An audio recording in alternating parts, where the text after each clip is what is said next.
What's going on, everybody? It is that time again. The Sooners Illustrated podcast, episode 198 on this Friday, August 8th, 2025. Josh Callaway, Collin Kennedy, back from vacation, still in Nashville, but back from vacation with you. 22 days until kickoff, 3 weeks from tomorrow, season opener. We're getting very, very close, folks, as we continue to shift our way through August, make our way through August. Fall camp, obviously in full swing. Loads of fall camp coverage there. More to come as we get closer and closer to the start of the season. Today, Collin, after a week off, we're going to catch up on some recruiting stuff. Oklahoma got a 2027 commit yesterday. Right, got to break it down, obviously, here with our guy CK. Then we're going to hit on the big names in 2026. They're still hanging out there. Some big commitment dates coming up in the next few days. The latest on Elijah Golden, the latest on Jake Kreul. We'll get into all of it on the program today, kind of a recruiting catch-up edition of the Sooners Illustrated podcast. Reminder, of course, to subscribe to us at Oklahoma247sports.com. Use the promo code SoonersPod60 for 60% off a VIP subscription to not just Sooners Illustrated, but the entire 24/7 Sports Network. We are right in the midst of fall camp. Recruiting still going on. High school football coming up, obviously. Lots of great reasons to hop aboard with us at Sooners Illustrated. First OU scrimmage of fall camp is tomorrow, Saturday. So the right time. Hop in, use the promo code SoonersPod60, all one word. It's on the screen if you're watching on YouTube. And subscribe right now for 60% off a year subscription to Sooners Illustrated. And again, the entire 24/7 Sports Network. Collin, good to have you back. I thought Blake and Kovac did an admirable job filling in for you last week. But welcome back to the program. Good to catch up with you. Hopefully you were able to have a little bit of time off here in the last week or so. But good to have you back on the program, my guy. Football is near. It was pretty crazy to be relaxing and enjoying my time, and then to turn on the podcast and see Blake killing it and think, man, the young man's coming for my job a little bit. I got to step it up. And then lo and behold, you fast forward a day or two later, my amazing wife is yelling at me because I'm writing articles by the pool. But nonetheless, it was a great vacation. Off the heels of that, got to go to the Personnel Symposium this year, catch up with a lot of folks in the college football recruiting space and talk ball. And like you said, that kind of stuff gets the blood boiling, right? Like you're really having it set in that we've got football this month, man. And so great to hang out up here in Nashville. Great to be at the symposium. Honestly, one of the best events I get to go to every year, and great to be back on the show. Excited to talk some ball. Yeah, we're getting really close. Obviously, high school scrimmages are coming up here very, very soon. And I mean, obviously, if you're a team that plays in week 0, which that's only a handful, but you're talking 2 weeks from tomorrow.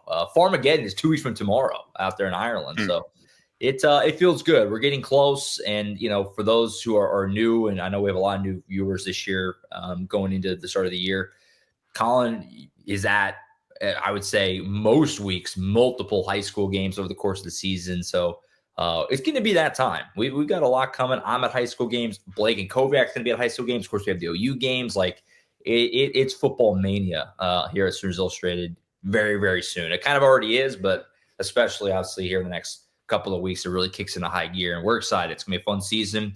We do have some recruiting stuff to catch up on today. Obviously, Blake got into some 2027 targets last week on the show. They got a commit in 2027 yesterday, and Collin, even on his vacation, able to pop in with the story. He was ready for it. Let's go ahead and dive in. We'll start there, and then we'll get into some of the 2026 guys who have decisions coming up here in the next few days. We'll kind of get a check-in, and kind of a final thought from you there before those decisions get set in. But let's start with Luke Wilson, 2027 offensive tackle, Southlake Carroll, a familiar, obviously, program for Oklahoma fans, Southlake, Texas. Jumps in the boat yesterday. Collin, obviously, I think for most OU fans who keep up with recruiting and are listening and watching our show, I'm sure all of the mindset is still on 2026 because there's still some big names out there. But obviously, we're winding down, right? And the mindset starting to shift a little bit to that next cycle. They get on the board here with an offensive tackle. Now, it's early in the process. He's not yet rated or anything. So, for you, I mean, what kind of a player is this? Obviously, it's a guy that, is in your area of the country that you know so well in Texas high school football, and obviously a program that is very familiar, obviously, to you and OU fans, like I said, at Southlake Carroll.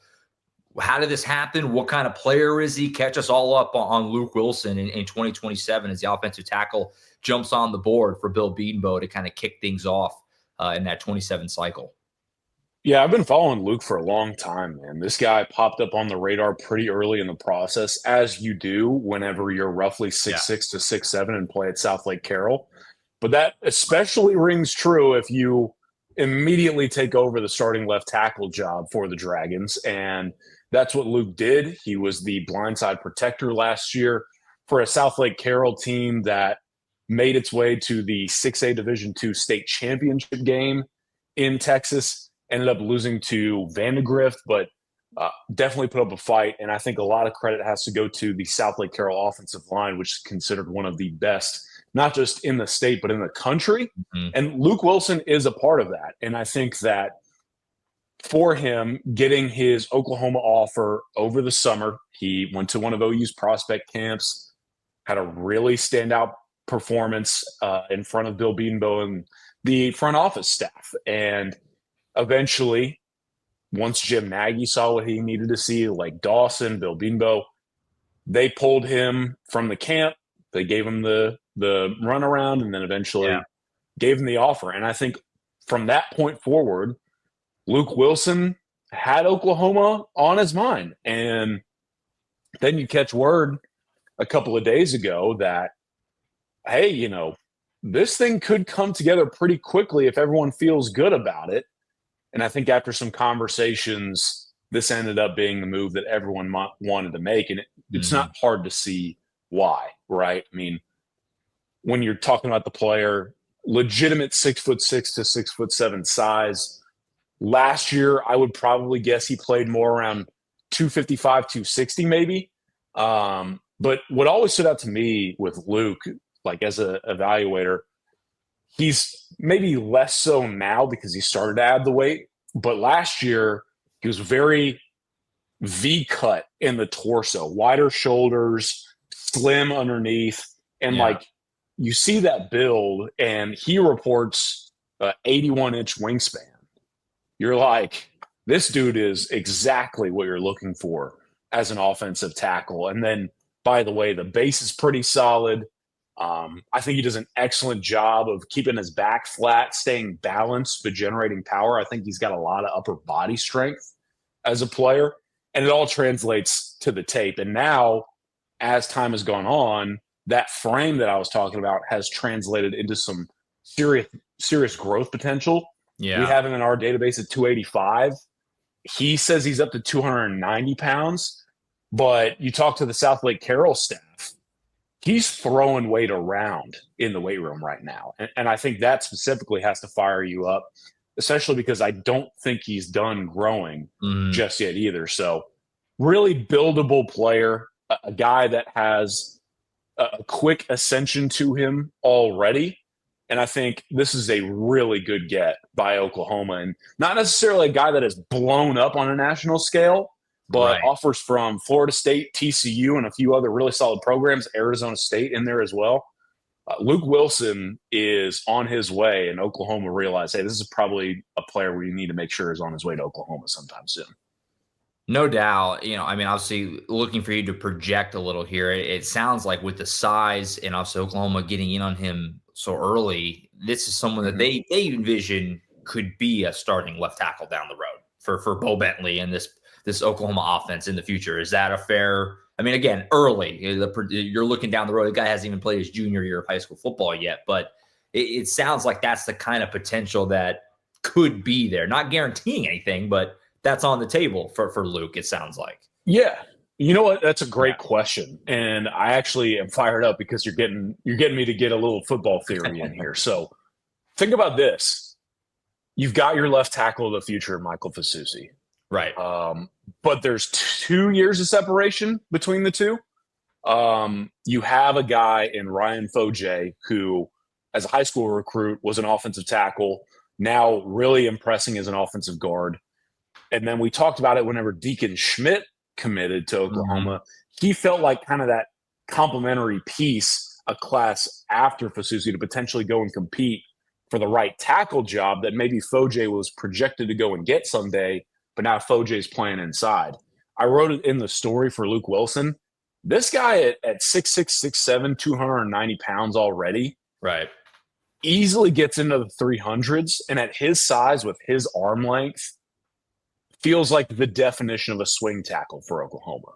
And I think in the NFL, we talk a lot about who's your swing tackle. I think that's a coveted depth position, if you will, in the NFL. Mm-hmm. And as the professionalization, if that's even a word, of college football continues, I think finding guys who can be definite swing tackle types for you long term, there's a ton of value in that, right? And so I view Luke Wilson as someone who is incredibly complementary to some of the pieces that Oklahoma has already brought in, and then just an outright really good football player in his own right. And if Michael Fasusi, does what he's supposed to do and then heads off to the NFL maybe a year early or so, Luke Wilson can compete there. Maybe Fasusi takes another year or two to develop. We know how raw he was.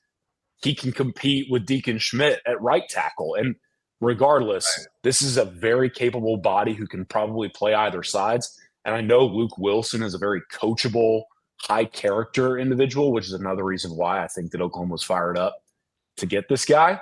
And he's really well coached, man. Like Southlake Carroll's pumping out prospects left and right. And so you just get a guy that I think can not only do a lot on the offensive line and be a really solid piece for you long term, but is willing to do so. And there's a ton of value in that along the offensive line. A lot to be excited about with Luke. Honestly, a guy that we'll know and learn more about. Obviously, early in the process for him. Again, hasn't played his junior high school football yet, but I imagine a guy that Collin will see this season at least once. I'd have to assume, if not multiple times, at Southlake Carroll. So nice little piece of news there for Oklahoma fans. It's down the road, 2027, but a big offensive tackle commit, no matter what cycle or when it happens. You're always going to be happy with that. So Luke Wilson on the board for 2027. Yeah. Also, just good to get back on the board in 2027 too. Yeah. Right. I mean, no doubt. Had Zane Rowe decommitted, they get another name back in the mix. Right. And I know that was something that Oklahoma really wanted to do. I mean, this 2027 class is really talented. And so just getting somebody back in the boat, I think that's also worth mentioning. Big for Oklahoma to finally go get another representative in the cycle, really good one. And, they do miss Zane Rowe, but I think they're really fired up about someone like Wilson. No doubt about it. So on the board in 27, and again, we'll keep an eye on Luke and how that class kind of starts to build around him moving forward.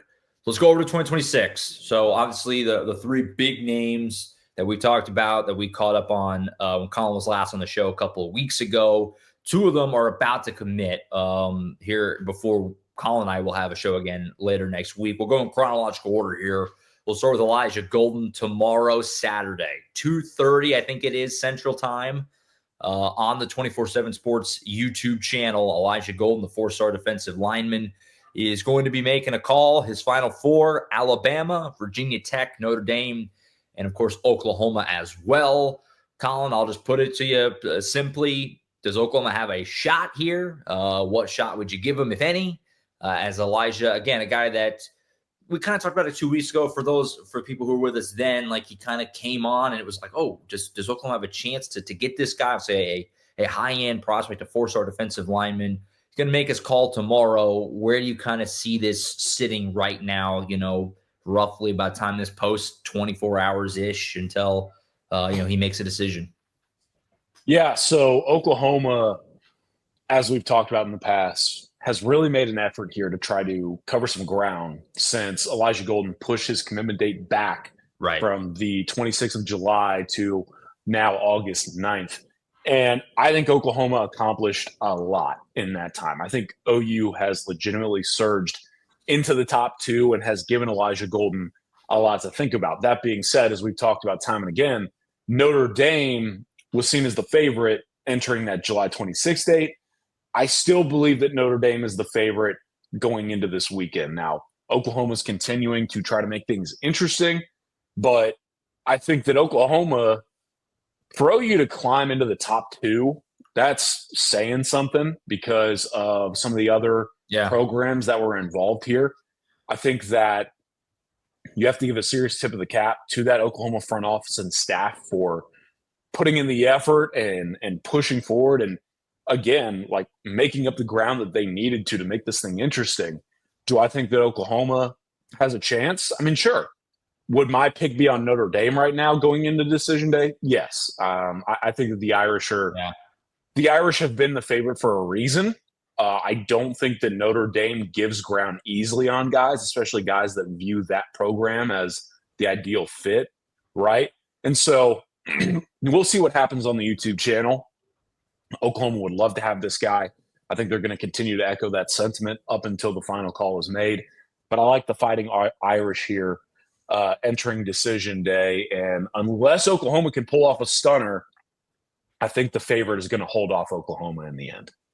2:30 Central Time tomorrow on the 24/7 Sports YouTube. Be sure to plug in, obviously right on YouTube, completely for free and everything, to see where Elijah lands. And obviously coverage will be on the 24/7 Sports website one way or another, the big website, and we'll let you know. Obviously, if we get a surprise, but we'll keep you posted there on Elijah Golden. The other big one coming up, obviously a guy we talked about a lot, is Jay Kreul. He announced, I don't know, you would know better than me, seemingly kind of out of the blue, like, I'm committing on Tuesday, August the 12th. Yeah. He's actually going to commit on ESPN. So that kind of tells you the level of player it is, getting that big national spotlight for his commitment on Tuesday.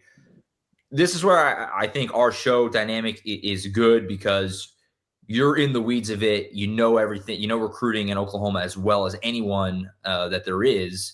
And I'm someone from more of an outside perspective. I'm keeping up with it. From an outside perspective, I feel like I can pose the question that fans probably have. We've talked about a lot in the show that probably for Jake, get into the season, get off to a good start, show you are a viable product, basically play well against Michigan, right? And you're going to have a good chance to get Jake. But then he announces, I'm committing on Tuesday the 12th, obviously still a few weeks before the season. Seems like a bad thing for Oklahoma. Is that a bad assessment? Where are you at with Jake here? Texas, Ole Miss, Oklahoma, Final Three, committing on Tuesday. I mean, this has been the big name that we've been talking about, really, even before Bo Bentley committed, but especially since Bo Bentley committed. It's like, this is the next big thing.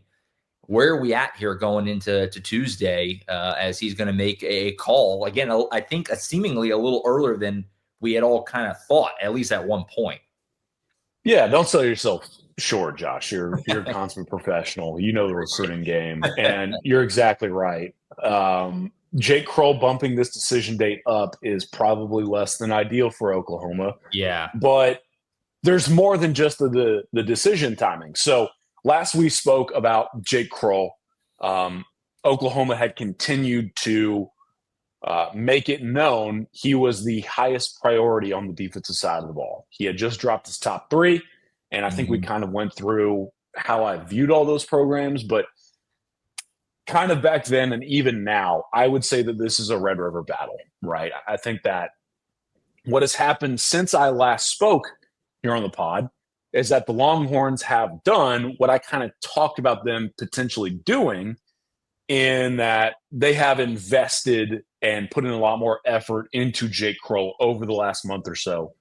And because of that, Texas is now far more a viable option for Jake Kreul compared to maybe where the Longhorns stood a few months ago.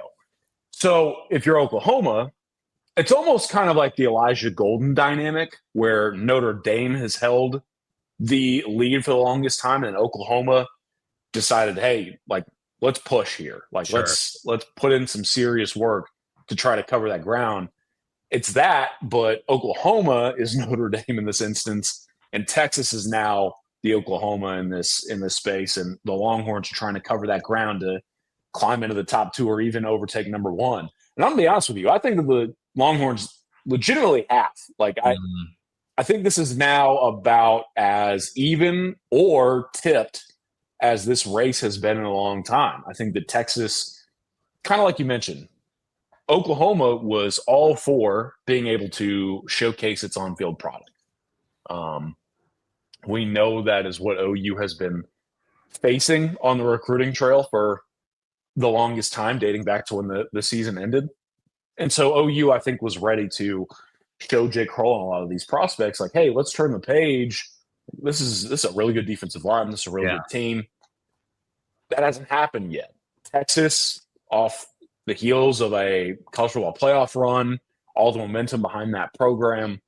The Longhorns have, like I mentioned, since they've ramped up pursuit, really put a strong pitch together. And I think that now there's an argument to make. Is this a 50-50 race? Is it a little bit more leaning Longhorns, which I'm willing to hear anybody out. I think that the important note off of all this, though, is that Oklahoma is not ignoring that effort from Texas, right? Like OU has seen the work put in from the Longhorns and now is trying to fend them off.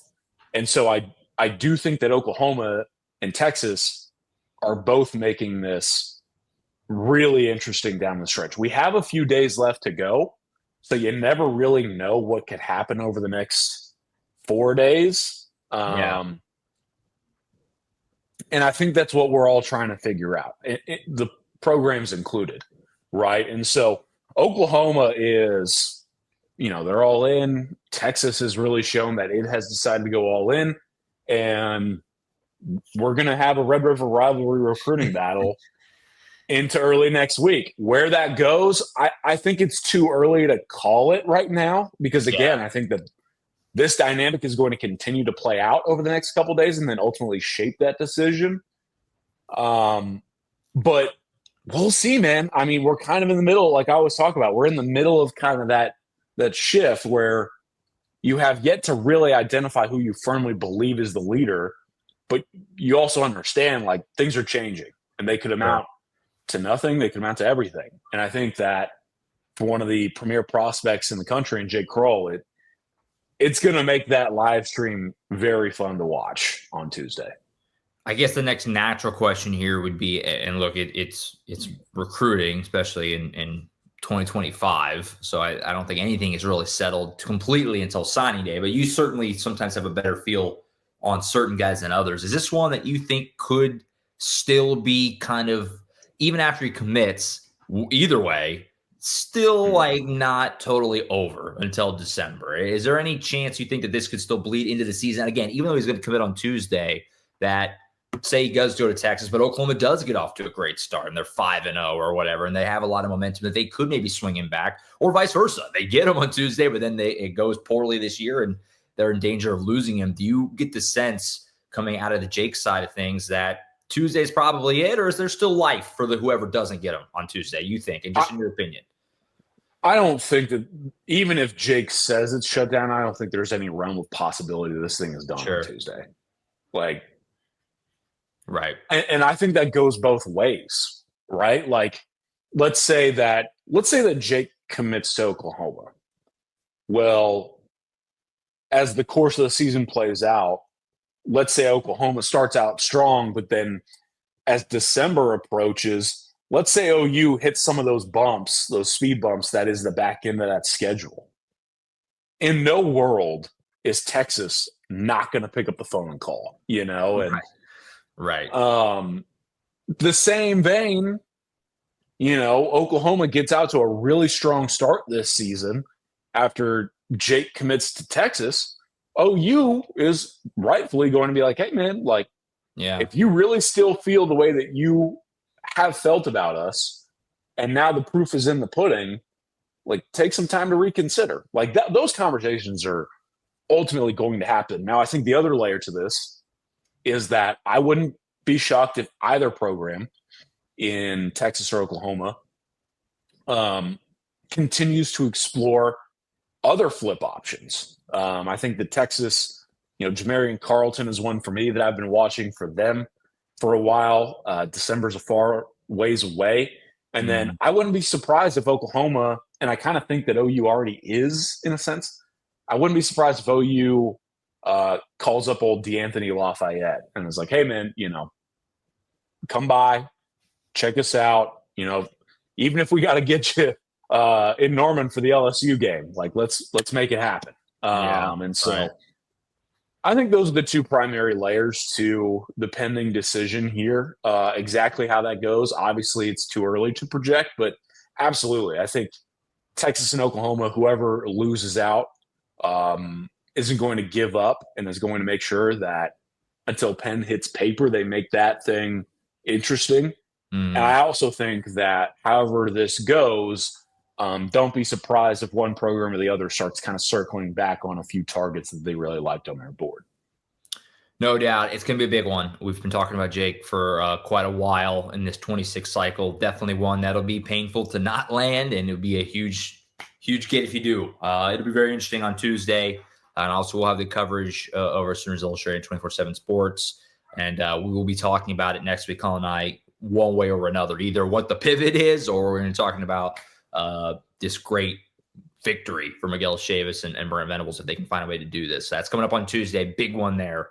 Obviously with Jake Kreul. Then to round out the triumvirate of these 2026 guys that we've talked about at length over the last couple of months, Davian Groce, which is ironically the one guy who does not have a commitment date here, considering that as of a couple months ago we kind of thought like this might be kind of winding down now. Here we are in mid-August, and I guess my question to you is a blanket one of just kind of where are we at here with Davian? Is it still winding down? Could we go into the season with this thing now? Just what's kind of the deal with Groce? Because this is a guy that we talked about on this show for a very long time. A guy you're very familiar with. Yeah. Obviously, he's a four-star athlete. If I'm familiar, if you haven't caught any of the shows prior, Oklahoma look at him at wide receiver. They really like the upside there to try and pair him, obviously, in that 26 cycle with Daniel Odom. What is the latest with Groce? And do you have any sense of a timeline, if there is one? I guess just all of it. Where do things stand right now with Davian Groce? Yeah, so I think Davian's really conflicted right now. Yeah, seems that way from outside. And I would further that by saying I've spoken with sources at Oklahoma and at Baylor. And I would tell you that I think there's kind of a sense that maybe he's going a little bit quiet on a lot of people right now. I think that he has really started to kind of focus on himself and his family and really figure out what exactly he and they want. Yeah. And I think that those conversations, while ongoing, are, again, I'm assuming here, but they're probably pretty difficult, right? I mean, his mom is a huge Oklahoma fan. He has a lot of family on his mother's side who still lives in Oklahoma and would love to see him play at Oklahoma. But in the same sense, I know there are a lot of people in his family, and Davian included, who really believe in that Baylor staff and really trust in that Baylor staff. Yeah. I think as far as a timeline, I don't know that anyone knows. Yeah. Anyone that says it's happening at this point, I think is completely full of it right now. Because let's just be honest with ourselves, man. I think a lot of people in the recruiting sphere, including myself, have talked with people and been like, all right, it's happening this week. And then nothing happens. Sure. Right. And so I'm going to learn from those lessons. And I'm just going to tell you, I don't think anybody really knows. I think the only person that knows is Davian. I feel like his family might be on the ride as well, right? And they're doing their best to help him through the process. But yeah, again, man, it's really interesting. I think he's really kind of put up some walls. I think he's really gone into his brain and is mainly having conversations with himself rather than others outside of his camp right now. I think that's left both Oklahoma and Baylor in a really interesting position, kind of holding their respective breaths, but we'll see. I could see it going either direction. If you force me to make a pick today, I feel like I would potentially go with Oklahoma. But I'm really iffy, man. I think anyone who feels a little bit more convicted than I am, I can't blame you. But at the same time, knowing what I know and the conversations I've had, I don't know. I wouldn't be shocked if it goes either way. And I think everyone is kind of trying to figure out where exactly this one's heading because, again, I don't think anyone knows. this feels like another one, and I guess you could say this about a lot of guys, but this feels like another one that Oklahoma would just be best served to win some football games, right? I mean, just I feel like that's what's holding them back on a lot of these guys is the uncertainty with where the program is and frankly the staff, right? I mean, who knows, right? And if Oklahoma can go win some football games, it maybe makes a call before we get there, right? But I feel like it would probably be a much easier sell for everyone if Oklahoma is beats Michigan, right? I mean, just for an example, early in the year, right? So and again, you could say that about a lot of guys. That's not really even necessarily specific to Davian, but it's like Oklahoma needs to go win football games. I mean, I think that's an obvious statement, but that's kind of where it feels like we're at with Oklahoma on the recruiting show right now. Like they need to win games to kind of flip the narrative a little bit. And I'm assuming, I mean, not to put you on the spot, Michigan weekend probably going to be, I would imagine, a lot of visitors, like a big weekend. Go deliver, go win a game in front of what should be a great crowd under the lights. Like it's there for Oklahoma to flip this thing, but they got to go do it in games in the season. So we will see. It's gonna be fun. Yeah, interesting, to say the least. I think that man, it really has kind of reiterated to itself like just how important this upcoming season is. It's huge. It's huge, man. I think that I was talking about this with a lot of people at the symposium. I was talking about, a lot of my coworkers, our coworkers are like desperately curious to know something about Oklahoma. Yeah. Because everyone wants to either make a futures bet or like figure out what exactly is going on.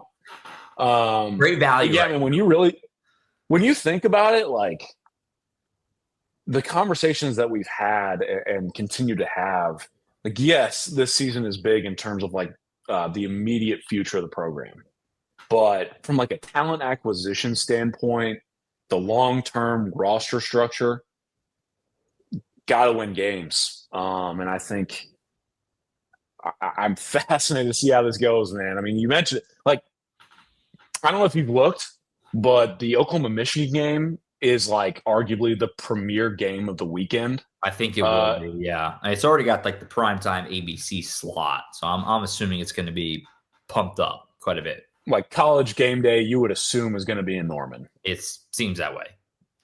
And because of it being the premier matchup of that weekend, to your point, from a recruiting perspective, the best thing you can possibly have is the game of the week as a night kick so that everyone is watching you. They're able to watch you. They're able to travel in. And whether it's in person or on their couch, you can finally go and prove it to a lot of these prospects. And like, it just continues to ring true in some of these conversations that we have. And that's like the bright side of, we talked, last season, we talked about the runway a lot, right? I mean, the first few weeks of the season, like we knew Oklahoma can play their C game and win these games. And they did, right? Maybe even worse than their C game. And they did. They won all those games. It's not like that this year. You have Michigan coming into week 2. That's obviously a lot tougher. It gives you less buffer to like get things right. But for this Oklahoma team and this program with where it is right now, it's a huge opportunity. All right. I mean, the opener is the opener, Illinois State. Like that is what it is.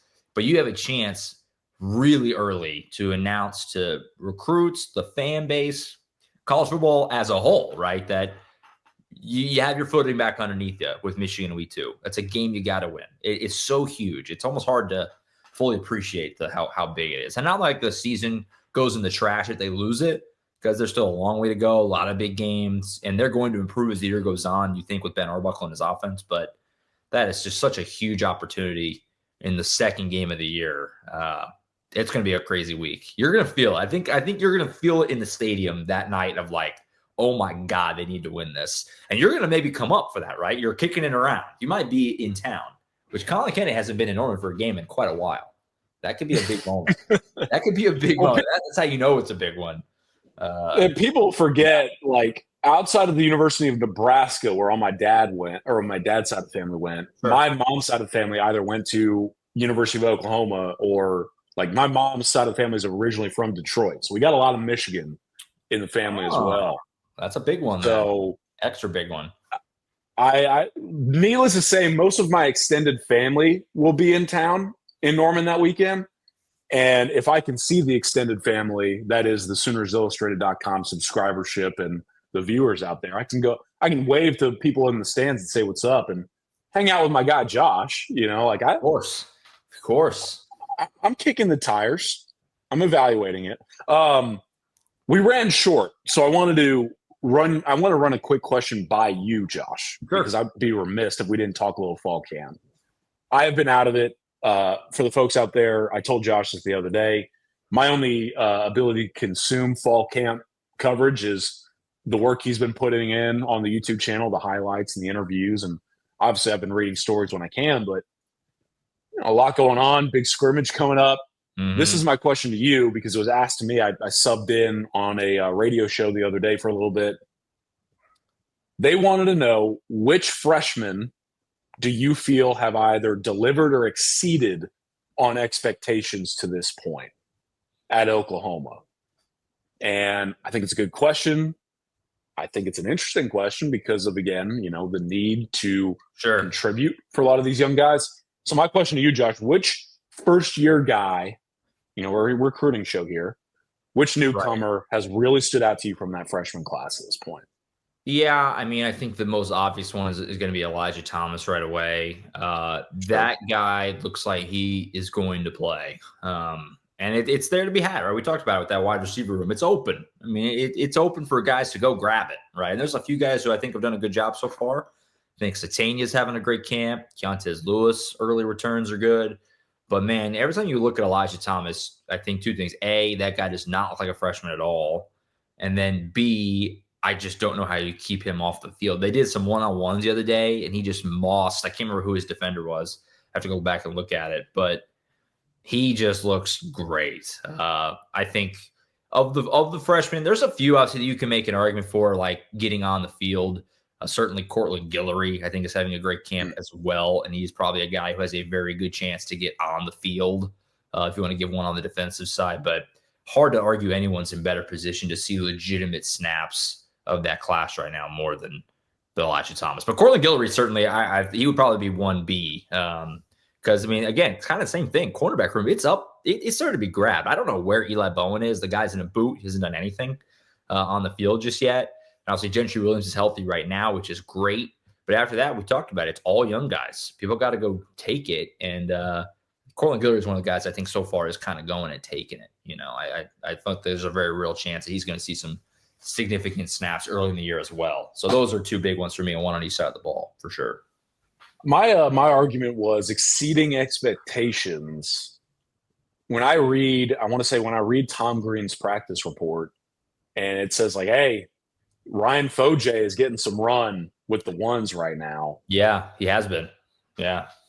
At guard, like you referenced earlier. If I'm really saying exceeding expectations, like Foje might be the argument because it sounds dumb. But are we legitimately talking about this guy finding some time in year one? I know that I think those guards are far more established. But like every time you talk to people, they're like, this dude's legit. Like he's so good for a freshman. And so he was one that came to mind for me. Cortland Guillory to me was the other one that really came to mind because like exceeding expectations to your point. Like the easy answer is Elijah Thomas. Yeah. But Cortland, the weight that he's put on since I covered him as a recruit is noticeable. Oh, yeah. I think that Cortland, I listened to the interview that you and James put up. I want to say it was James that asked him, what's the hurdle that you've had to overcome the most in transitioning to the college game? And Cortland brought up a great point. He was a lot of man up in high school. Every time you go to a Klein Oak game, like they were basically like, dude, just follow the best player on the field. Right. He's transitioning to zone coverage, and maybe that was something that was going to set him back a little bit. That doesn't appear to be the case, though. So I thought it was an interesting question. Love to highlight the young guys when we can. I think that group, that little trio right there, is really impressive to this point. Yeah, and I'll throw in too. Not that I expect him to probably have too much of a role because the room is deep and they have older guys there. But Torrey Blaylock looks awesome too. I'll just throw him in there too. Torrey Blaylock looks the part, and that running back room. I know everyone's kind of freaking out because they had 2 guys healthy the other day. So DeMarco Murray was actually going through the drills. That was such a 50-50 thing. Half the fan base was like, "This is hilarious. Look at DeMarco. It's like he can still play." The other half was like, "Why is there only 2 running backs?" It's a lot of minor stuff. I wouldn't freak out about it too much just yet. But Torrey Blaylock does look really impressive, especially as a freshman. You compare him to some of the other freshmen recently that I had kind of thought like this guy could maybe get in the mix sooner rather than later. Not to discount anybody that we've had before, but Torrey Blaylock clearly like the guy. Kind of like Elijah Thomas earlier, just doesn't really like a freshman. Like the body type and the way he moves, it's like this guy looks like a transfer in who's already played a couple of years. Like he's impressive. And again, not that I expect him to have Ott and you have Barnes and like the list goes on there, but hard not to be impressed when you see him move around. You're like, geez, like this kid's no joke, So that's another little bonus one there. As well with Mr. Blaylock. And there's a bunch of practice highlights on the YouTube, both from Friday and then a couple this week. Not clear as of now what next week looks like from a camp access perspective. As obviously we get closer and closer to the season, we see less and less. And so, we'll see. But we're getting closer. We're getting closer. 3 weeks from tomorrow, the opener. Feels good. Reminder to subscribe. Oklahoma247sports.com. Again, promo code SoonersPod60. Get 60% off a year subscription right now to Sooners Illustrated. Phenomenal value. That's podcast listeners only. So there you go. SoonersPod60. Make sure to put in that promo code. Sign up. Going to be a fun season. We're excited. As far as next week, again, don't really know the schedule just yet. I assume Tom, James, and I will be with you either Monday or Tuesday, depending on camp stuff. Collin and I will probably rendezvous, I assume, on Thursday, barring something unforeseen. Next week, we'll be wrapping up Golden, Kreul, anything else coming out of camp, any other recruiting stuff worth getting into. We will certainly do so next Thursday. So be sure to tune in then as we are getting very, very close to real-life football, actual games soon. It's getting close. Feels good. CK, good to have you back on the show, man. Safe travels back to Texas, and let's have a season here very, very soon. It's exciting. Yeah, man. Been a little bit under the weather, so my steady transition back into the workplace is going to be an interesting one. But Collin toughed it out today. We won't get into the details, but Collin toughed it out today. I fought. I did the best I could. Hopefully, it came out okay. But nah, man, I can't wait. I said this in the past, but like once I get back to Texas, going to be out at a few practices early morning. Still dew on the grass. You hear the cleats. That's what I'm waiting on. That's what I'm waiting on right now. And I can't wait. I mean, we're going to start talking about on the recruiting show, like, hey, I went out and watched these players put the pads on. Right. That's what I can't wait for, know? And then before you know it, I'm putting the mortgage on Farmageddon and I'm writing about all those visitors coming into town. I can't wait, man. It's going to be a lot of fun.